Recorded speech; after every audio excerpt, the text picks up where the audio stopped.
너희는 예루살렘 거리로 빨리 다니며 그 넓은 거리에서 찾아보고 알라. 너희가 만일 정의를 행하며 진리를 구하는 자를 한 사람이라도 찾으면 내가 이 성읍을 용서하리라. 아멘. 다음은 창세기 39장 1절에서 6절까지의 말씀입니다. 구약성경 60면에 있습니다. 다 찾으신 줄 알고 봉독하겠습니다. 요셉이 이끌려 애굽에 내려가매 바로의 신하 친위장 애굽 사람 보디발이 그를 그리로 데려간 이스마엘 사람의 손에서 요셉을 산이라.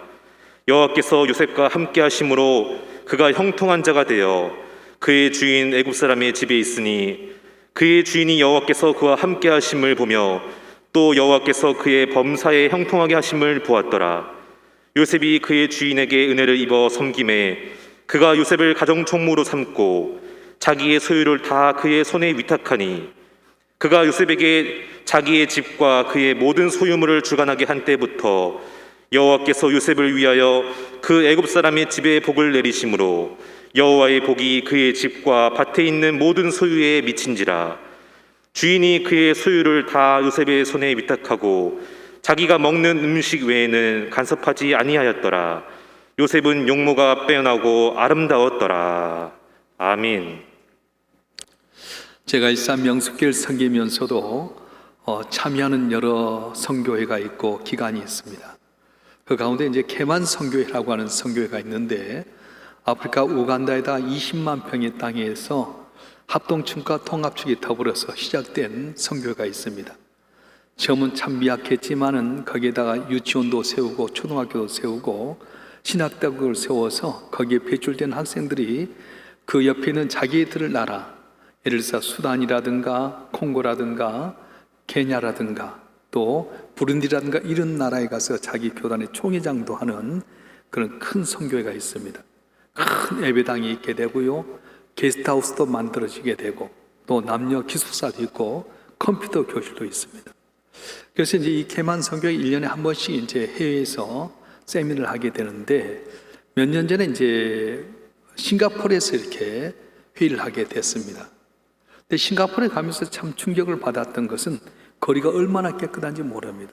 그리고 그 싱가포르 국민들이 도덕 정신이라든가 또 여러 가지 이 전원을 마련했는데 참 푸르고 좋은 전원 도시였습니다. 싱가포르는 경상북도와 대구 광역시 정도의 크기 정도 됩니다. 그리고 인구도 2020년도 기준에 585만 명으로 경상북도하고 대구 광역시를 포함한 인구와 비슷합니다. 현재 1인당 GDP 국민소득은 6만 달러에 달하는 부자입니다. 우리나라는 3만 달러인데 거기는 우리나라보다 배나 더 잘 사는 그런 나라입니다. 그리고 1인당 외환 보유도 세계 최정상입니다. 정치적으로 아시아에서 뿐만 아니라 세계에서 깨끗하게 유명합니다. 마약과 도박에 대해서는 극형에 처할 정도로 아주 강하게 이렇게 대처한 나라로 유명합니다. 어쨌든 간에 이 싱가포르라고 하는 나라는 정치, 경제, 사회문화 모든 면에서 아시아권을 뛰어넘어서 세계에서 아주 손꼽히는 나라가 되었습니다. 그런데 이 싱가포르라는 나라가 처음부터 그렇게 뛰어난 선진국이 아니었습니다.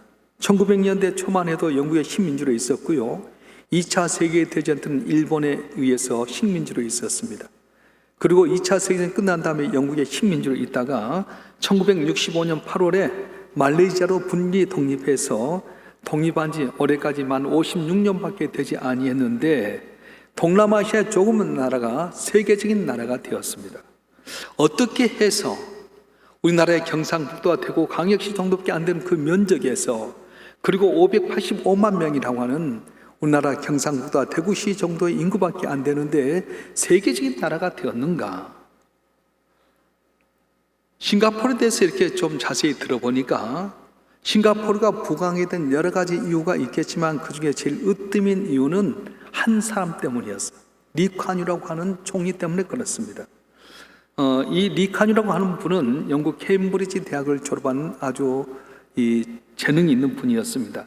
영국의 식민지 통치하에서는 그 싱가포르에서 국회의원을 했고요, 그리고 1959년 싱가포르 자치령으로서의 초대 총리를 거쳐서 1965년 8월 달에 말레이시아에서 독립 분립하면서 싱가포르 초대 총리에 취임하게 됩니다.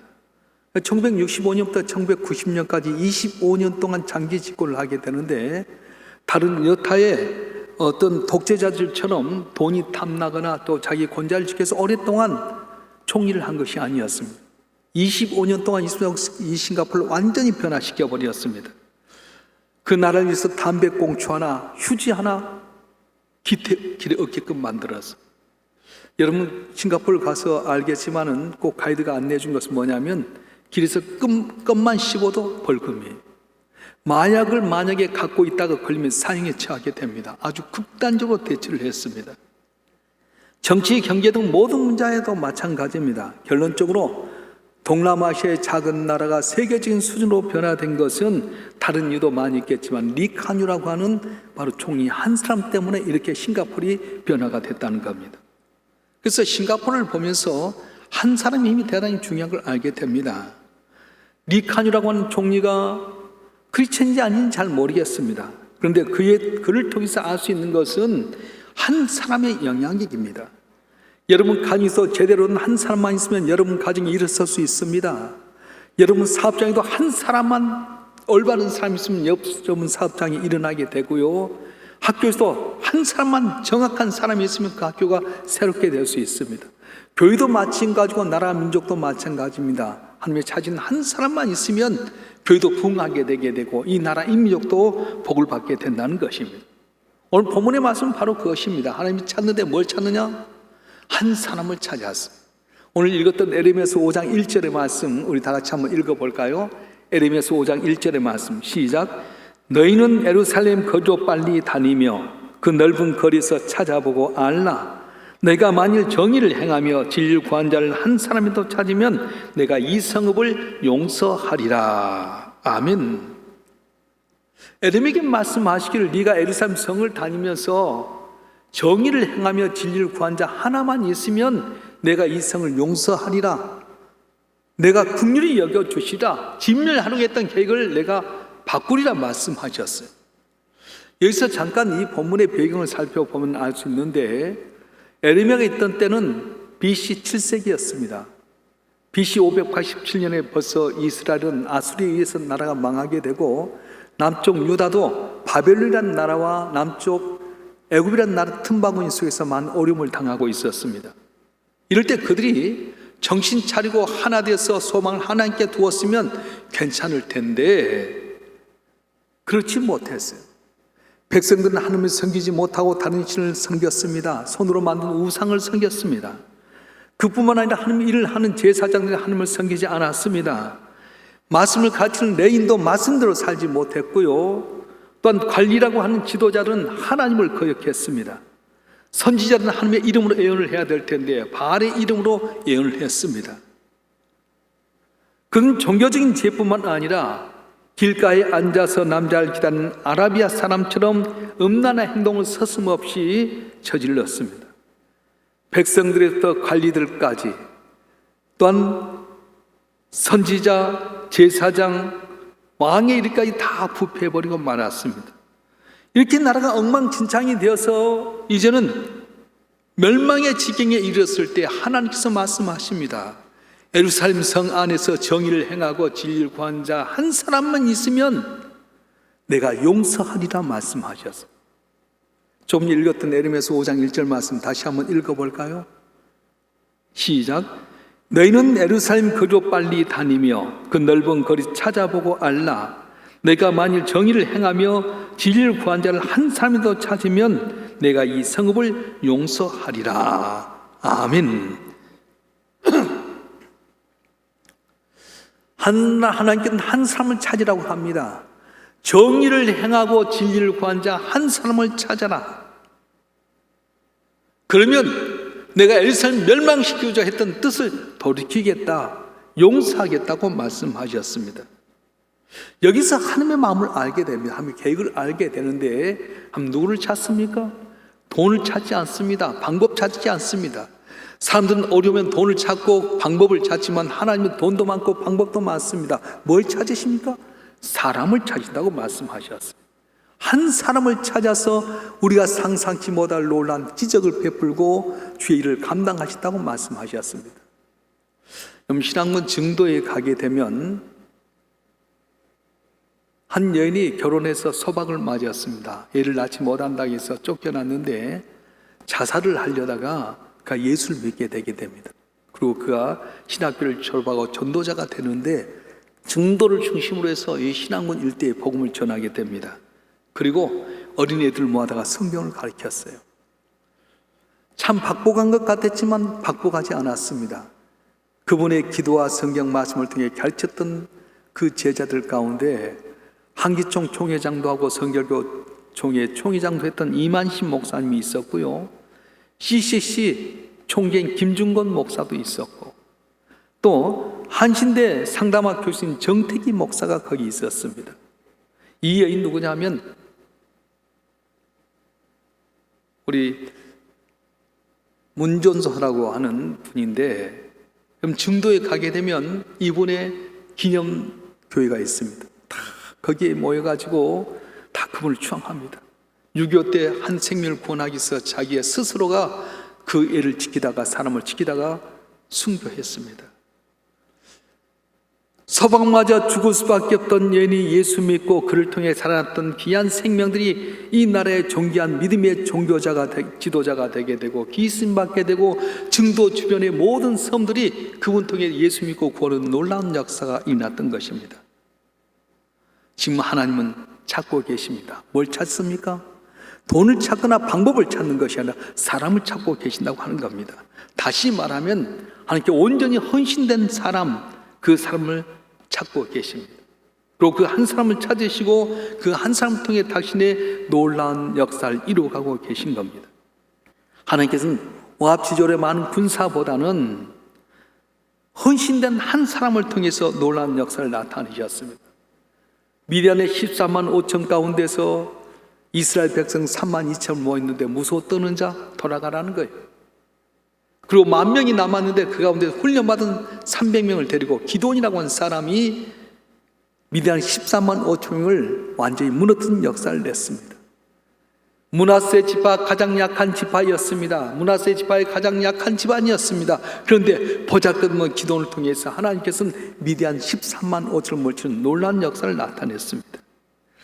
하나님께는 대부들을 이끌고 역사를 이끌어가는 것이 아닙니다. 소수를 통해 역사를 이끌어 가셨습니다. 그런데 선택된 한 사람, 헌신하고 작정된 사람을 찾아서 놀라운 기적을 베풀었습니다.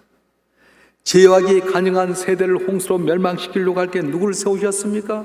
노아를 세우시고 노아를 통해 방주를 만들어 그 8식구가 구원받게 만드셨습니다. 예루살렘 무너진 성벽을 누가 수축했습니까? 느헤미라고 하는 사람을 하나님께서 택하셨고 그를 통해서 무너진 성벽을 재건하게 만들었습니다. 430년 동안 애굽에 종살이하면서 아들 낳으면 이제는 나일강에 던져서 씨가 말라버릴 위기가 있는데 그들 출애굽시킨 일꾼을 누구였습니까? 80세 되어서 말도 둔하고 꿈도 없는 모세를 통해서 출애굽의 역사를 나타냈던 것입니다. 오늘 보면 창세기 39장에도 보게 되면 요셉 한 사람을 통해서 역사를 이어간 걸 보게 됩니다. 요셉을 보면 정말 불쌍한 사람입니다. 아버지 품에 있을 때 형제들에게서 질투의 대상이 되었고요. 결국 형들에 의해서 인신매범함에 끌려가게 됩니다. 그래서 미디안의 상인들에게 은 20냥에 팔려지게 되게 되고 애굽의 시대장 보디발 집에 가서 열심히 살았는데 억울한 누명을 쓰고 지하 감옥에 빠지게 되게 됩니다. 인간적으로 보게 되면 요셉에게는 사람의 영향을 끼칠 수만 전혀 능력이 없습니다. 오늘날 말하면 실세가 아니었습니다. 종이었습니다. 자유를 박탈당한 종의 신분으로 더군다나 왕의 시대에 감옥에 갇힌 죄수로 살았는데 어떤 영향력을 나타낼 수 있겠습니까? 그런데 가는 곳마다 그를 통해 놀라운 영향을 바라게 만드셨어요. 창세기 39장 5절 말씀에 보게 되면 그가 요셉에게 자기 집과 그의 모든 소유를 주관하게 한 때부터 여호와께서 요셉을 위하여 그 애굽 사람의 집에 목을 내리심으로 여호와의 복이 그의 집과 밭에 있는 모든 소유에 미친지라. 아멘. 요셉은 종입니다. 보디발 종인 요셉을 데려다가 자기 집에서 자기 먹는 음식 위에는 다 그게 맡겼어요. 그런데요, 요셉으로 하면 자기 집에 모든 것을 맡긴 그때부터 하나님께 복을 주시는데 그 집안이 복을 받게 되게 되고 모든 할마다 형통에 만들었어요. 이런 복은 누구 때문입니까? 하나님께 주셨기 때문에 넓게 보면 하나님 때문이지만은 하나님께 요셉의 복을 주심으로 말미암아 보디발 집이 복을 받는 걸 보게 되면 좁게는 요셉 때문에 보디발 집이 복을 받았다는 거예요. 다시 말하면 보디발 장군은 요셉 한 사람을 종으로 삼았다가 대박나는 복을 받았던 것입니다. 요셉이 억울하게 감옥에 갇혀서도 마찬가지였습니다. 창세기 39장 23절 우리 다 같이 한번 읽어볼까요? 창세기 39장 23절의 말씀 시작. 간수장은 그의 손에 맡긴 것을 무엇인지 살펴보지 아니하였으니 여호와께서 요셉과 함께 하심이라. 여호와께 그를 범사에 형통하게 하셨더라. 아멘. 오늘날 말하면 교도소장이 이 교도소에서 많은 문제가 있었습니다. 이렇게도 삐죽거리고 저리도 삐죽거리고 교도소가 얼마나 많은 문제가 있습니까? 근데 요셉이 억울한 누명 쓰고 감옥에 있을 때에 요셉이 모든 걸 맡겼어요. 그런데 자기가 교도소를 운영할 때보다도 더 교도소가 평안하고 순탄하게 잘 이끌어가게 됐던 것입니다. 누구 때문입니까? 바로 요셉 때문이었습니다. 이뿐 아닙니다. 애굽의 국무총리가 되었을 때 7년 풍년 다음에 모든 사람 흥청망청 먹고 마시고 7년 흉년이 왔을 때 무너져야 되는데 요셉에게 이 애굽 땅을 맡김으로 말미암아 7년 풍년 동안에 먹을 것 전략하면서 저축해놨다가 가뭄 들었을 때 그걸 나누고 팔므로 말미암아 애굽 땅은 더 부유하게 되게 되고 백성들은 배고픔에서 벗어나게 됐다는 거예요. 누구 때문입니까? 요셉 때문이었습니다. 또 야곱의 가족 70명이 요셉 때문에 애굽 땅 가장 좋은 고센 땅에 가면서 거기서 그 민족이 불어나게 되었습니다. 이걸 통해 알 수 있는 건 뭡니까? 요셉 한 사람 때문에 모두가 영향을 받게 되었습니다. 요셉의 가정이 복을 받았습니다. 이웃이 복을 받았습니다. 공동체 전체를 살렸습니다. 그런 주를 살리는 사람이었습니다. 다른 사람이 좋은 영향을 끼쳤던 사람이었습니다. 그런데 여러분 성경을 자세히 읽어보면 요셉이 어떤 기적을 베풀었다는 이야기는 하나도 없습니다. 꿈을 꾸고 꿈을 해석했을 뿐인데 하나님께 요셉을 통해서 놀라운 복을 받게 만드셨습니다. 하나님마다 형통되게 만들어주셨습니다. 이스라엘의 출애굽의 영도자였던 모세라든가 또 아니면 용맹스러운 여호수아라든가 갈멜산상에서 누가 진짜 하나님과 내기를 했던 엘리야라든가 이 사람에 비하면 요셉은 너무도 보잘것없는 평범한 사람이었습니다. 성경에 보면 요셉이 설교를 잘했다는 이야기도 없습니다. 다윗처럼 사무엘처럼 모세처럼 성경을 기록한 일도 없습니다. 그런데 놀라운 것은 평범했던 이 요셉을 통해 놀라운 기적을 나타냈다고 하는 것입니다. 여기서 알 수 있는 것은 뭡니까? 사람들은 학벌이 좋고 권력이 있고 인물이 잘나고 이 배경을 바라보는데 하나님은 어떤 사람을 찾습니까? 함께 허위신을 타지만 아주 평범한 사람을 통해서 놀라운 역사를 나타냈다고 하는 것입니다. 하나님께 쓰시고자 하면 마른 막대기에 불과하지만 그를 통해서 홍해바다를 가르게 만드시고요, 그 지팡이를 통해 반석에 생수가 솟아나는 하나님의 막대기가 되게 만들 수 있습니다. 하나님께 쓰시고자 하면 죽어서 말라 빠진 나귀 턱뼈 하나를 불려서 1000명도 쳐 죽이는 능력의 뼈다귀가 될 수 있다고 하는 겁니다. 스티브 글렌이라고 하는 사람이 있었습니다. 이분 난독증 환자인데 이 난독증이라고 하는 말은 뭐냐면 신경이 문제가 되어서 글을 잘 읽지 못하는 사람입니다. 그래서 다른 사람이 글을 쭉쭉 읽어나갈 때 이 사람은 이것을 책을 찍듯이 그래서 글자를 해석해서 해요. 그러다 보니까 어떻습니까? 아둔하게 보이고 좀 이렇게 부족한 듯하게 보입니다. 생활부의 기록부에는 아니라 전응아, 학습 부진한 별명이 따라다녔습니다. 그런데 이 사람이 운명을 바꾸는 만남이 있었습니다. 초등학교 5학년 때 하디라고 하는 담임 선생님을 만나게 됩니다. 자기 스스로도 전응아라고 생각을 했는데 하디 선생님이 이야기합니다. 너는 전응아가 아니야. 다른 보통 애들과 조금 다를 뿐이야. 격려하면서 이 애를 격려해 주었어요. 그래서 이분이 난독증 시신경 환자인데도 불구하고 난 전능아가 아니야. 다른 애들과 다른 점이 있어. 그래서 다른 방면으로 아주 뛰어난 훌륭한 인물이 되었습니다. 이 하디 선생님이 나이가 들어서 암으로 이제 중병에 걸렸을 때에 병원에 입원 온 사람들이 무려 700명이나 되었습니다. 여러분, 환자 하나 찾았는데 700명의 사람이 오면 어떻게 했습니까? 병원도 깜짝 놀라게 됩니다. 그런데 공교롭게도 그 병문 온 사람 가운데 미국 상원 의원이 3명, 주의회 의원이 12명, 기업체와 공동기업체와 또 회사의 대표들이 7비하게 있었습니다. 그런데 공통적인 것은 그곳에 온 700명 가운데 4분의 3은 이 하디 선생님 만나기 전까지는 전능하라고 하는 별명을 따라 붙었던 사람입니다.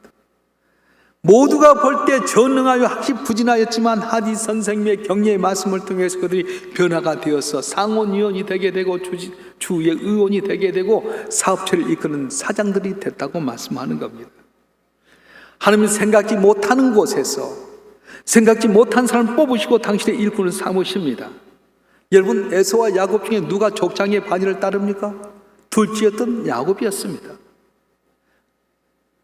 이세 18아들 가운데 누가 왕이 되었습니까?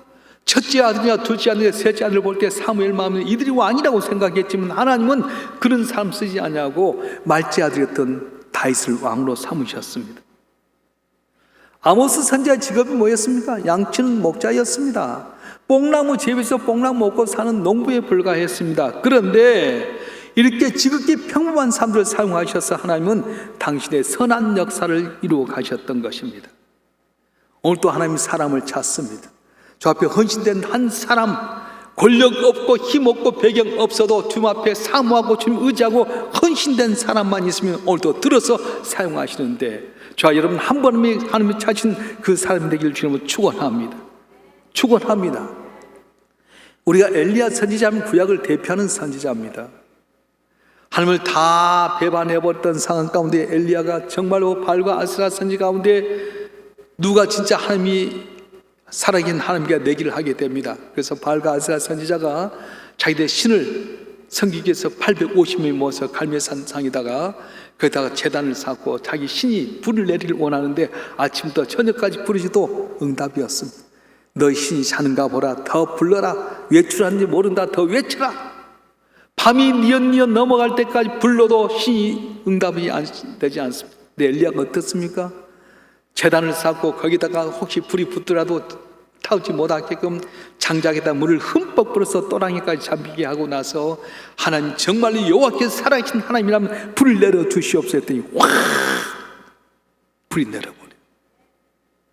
850명의 선지자를 데리고 가서 발가스라 선지자의 목을 직접 기송강에 목을 찧었던 위대한 선지자 엘리야, 그가 입술로 선포했더니 3년 반 동안 가뭄이 되었다가 그가 선포했더니 비가 내려서 3년 반의 가뭄이 해결되는 위대한 선지자. 이 정도 되면 엘리야는 또 우리가 뭔가 달라야 되지 않겠습니까? 근데 야고보서 5장 17절에 보면 엘리야는 우리와 성정이 똑같다고 말씀하고 있습니다. 우리가 별로 다른 바가 없었습니다. 오히려 우리보다는 별 볼 일 없는 길앗에 살았던 촌뜨기에 불과했습니다. 하나님께는 오늘 또 엘리야같이 요셉과 같이 평범한 한 사람을 찾고 계십니다. 한 사람을 통해 역사하십니다. 오늘 우리 들려주신 이 메시지에 귀를 기울여야 됩니다. 코로나 팬데믹 시대 속에 내가 가진 것 하나도 없을 수 있습니다. 배경도 없습니다. 학벌도 없습니다. 집안도 없습니다. 그런데도 불구하고 내가 주 앞에서 헌신하고 주님 의지하고 주님 살아가면 그 사람 하나를 잡아서 선택의 놀라운 기적을 베푼다고 말씀했습니다. 바로 저와 여러분 한 분 한 분 하나님이 찾으신 한 사람 되길 주님으로 축원합니다. 축원합니다. 우리 어르신들은 도산 안창호 선생님을 잘 아실 겁니다. 일제시대 때에 일제 다 무릎 꿇고 그런 가운데 민족의 성각했던 도산 안창호 선생. 많은 사람들이 우리나라에는 지도자가 없습니다. 환경이 없다고 했을 때 도산 안창호 선생 이런 말씀했습니다. 지도자가 없는가? 지도자를 찾지 말아라. 너희들이 스스로 지도자가 되며 네가 하면 되지 않겠느냐 말씀했습니다. 지도자 없다고 불평하느냐? 지도자 찾지 말아라. 네가 바로 그 지도자가 되라 말씀하셨습니다. 여러분 가정이 어렵습니까? 여러분 가정에 소망이 없습니까? 여러분이 가정을 살리는 한 사람이 되게 되면 여러분 때문에 가정이 일어나고 복받는 귀한 역사가 일어날 줄로 믿습니다. 여러분이 하나님 앞에서 기도하는 한 사람이 되게 되면 여러분 때문에 여러분 가정의 자녀가 복을 받게 된다는 거예요. 여러분 자녀의 문제가 있습니까? 걱정하지 마세요. 여러분 걱정하고 염려해서 될 것 같으면 여러분 자녀는 벌써 하나님의 훌륭한 아들과 딸이 되었을 겁니다. 걱정하는 대신에 새벽명 주 앞에 나와서 기도하십시오. 내가 주 앞에 믿음 갖고 기도하면 내 기도 때문에 내 자녀가 길이 열려지게 되고 복받게 되고 내 기쁨이 되게 될 것입니다. 제가 잘 아는 권사님은 걱정이 하나가 있었어요. 딸이 공부를 참 잘하는데 프랑스 유학을 갔습니다. 공부를 하다 보니까 홍기를 놓쳐버렸어요. 나이가 41살이 되었습니다. 어머니의 마음은 이 딸이 좋은 사람 만나서 결혼한 것이 꿈인데 이 딸은 공부한답시고 결혼 홍기를 놓쳐버렸어요. 여러분, 박사 과정하면 배우자감이 많겠어요, 적겠어요? 제가 명성교회 있을 때 김상원 목사님 딸이 결혼을 하게 되는데 누구하고 결혼할까? 세계에서 제일 큰 교회고 탁 높은 분이 있는데 목사님 딸은 누구하고 결혼할까? 그랬어요.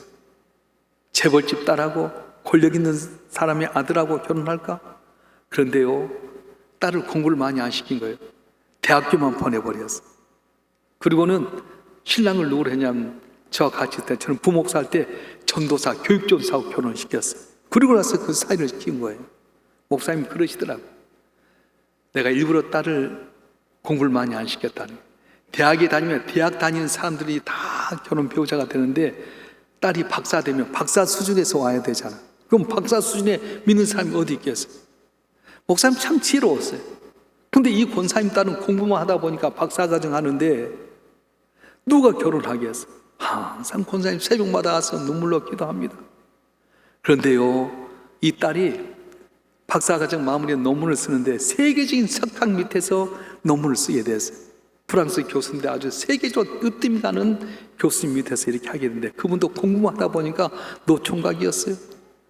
서로 간에 이렇게 논문을 왔다 갔다 질문하고 대하다 보니까 마음에 들었어요. 한국의 여자들이 좀 잘하지 않아요?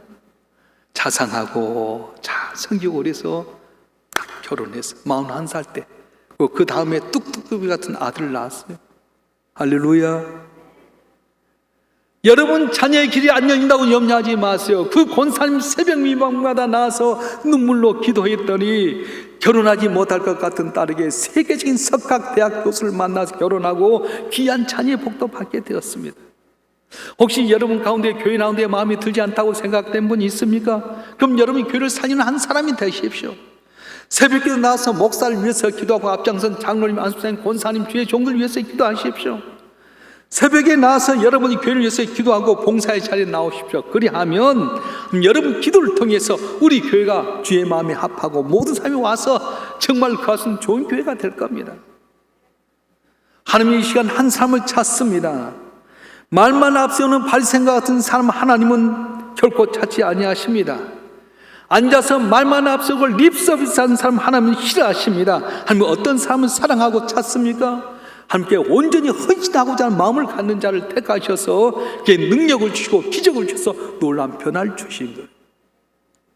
예수님께서 십자가 고난을 담당하기 위해서 예루살렘에 올라가게 될 때 말씀대로 이루어질 텐데 어떻게 합니까? 근데 예수님께서 제자들에게 말합니다. 여차체 내가 알려진 곳에 가면 나귀 새끼가 있을 것이다. 나귀 새끼를 풀어오너라. 도대체 왜 남의 나귀 새끼를 풀어가냐 하면 주께서 쓰시겠다 해라. 그래서 예수님 말씀대로 갔더니 아니나 다를까 나귀 새끼가 묶여있는데 풀어오니까 그 주인이라는 거예요. 왜 남의 나귀 새끼 풀어가냐고.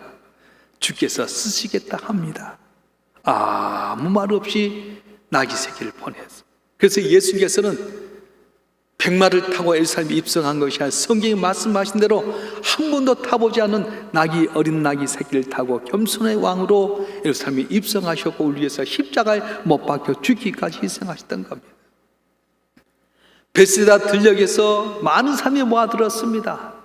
장정만 5,000명, 장정 노인 어린애까지 해서 여자까지 해서 2만 명이 넘는 수인데 너희가 먹을 것을 주어라 말씀합니다. 빌립이 말합니다. 주님 2,000만 원 정도 되어도 못 먹입니다. 그런데 어떻습니까? 여러분 가운데 누구 가진 거 있습니까? 했더니 보리떡 5개 물고기 2마리의 토시를 가지고 있는 어린 소년이 들음으로 말미암아 축복을 거기 있는 사람 다 먹고 12강이 남는 역사가 있었습니다. 그렇습니다. 나는 보잘것 없을지라도 주님에 대한 헌신된 마음이 있는 사람 중에 기적이 나타나는 거예요. 엘리야 선지자가 주의 복음을 전하다가 가뭄이 들었습니다. 선판대로 가뭄이 들어 그리 시내가에 있다가 아침 저녁으로 까마귀가 먹을 걸 줄 때 먹는데 그리 시내까지 말라버렸어요. 그때 주님 말씀합니다. 내가 지명한 사르밧 과부에 가라 너를 공개하리라. 엘리야 선지자 생각에는 돈이 많은 과부인 줄 알았더니 이게 웬일입니까? 돈도 없이 먹을 것도 변변치 않아서 마지막 남은 밀가루와 기름 한 병 가지고 떡을 만들어서 울고 버티는 아들과 먹고 죽으려는 여인이었습니다. 여인아 뭘 하느냐?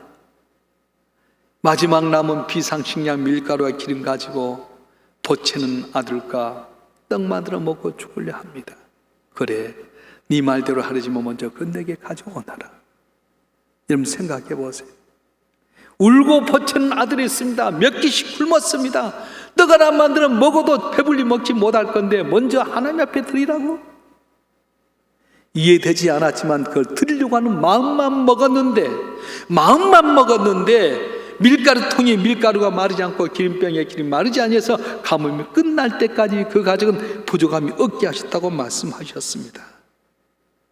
사랑하는 성도 여러분, 오늘도 주님은 사람을 찾습니다. 주님께서 쓰셨던 사람은 인물이 좋거나 대단한 권력 가진 사람이 아니었습니다. 갈릴리의 어부였고 세리였습니다. 사람들 보기에는 보잘것 없는 사람이었지만 나를 따라오려라 하면 그물도 버려두고 따르는 사람, 배도 버려두고 아버지도 버려두고 주님을 따르는 사람을 통해 놀라운 기적의 역사가 일어나게 되었습니다. 코로나 팬데믹으로 말미암아서 내일을 알지 못한 두렵고 어두운 시대에 살아가고 있습니다.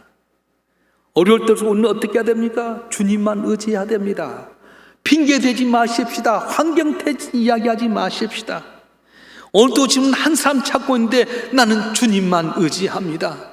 나를 위해서 하늘 보자 버리시고 이 땅에 십자가에 못 박혀 죽기까지 날 사랑하신 주님, 하나님 보좌 우편에서 나를 위해서 초소를 예배하실 때 보혜사 성령을 통해 나와 동행하신 주님을 의지하면은 보잘것 없을지라도, 가진 것 없을지라도, 남이 볼 때는 소망이 없을지라도 찾으신 그 한 사람을 통해 놀라운 기적을 나타내시는데, 주님이 찾은 그 한 사람이 바로 저와 여러분 되길 주의 이름으로 축원합니다.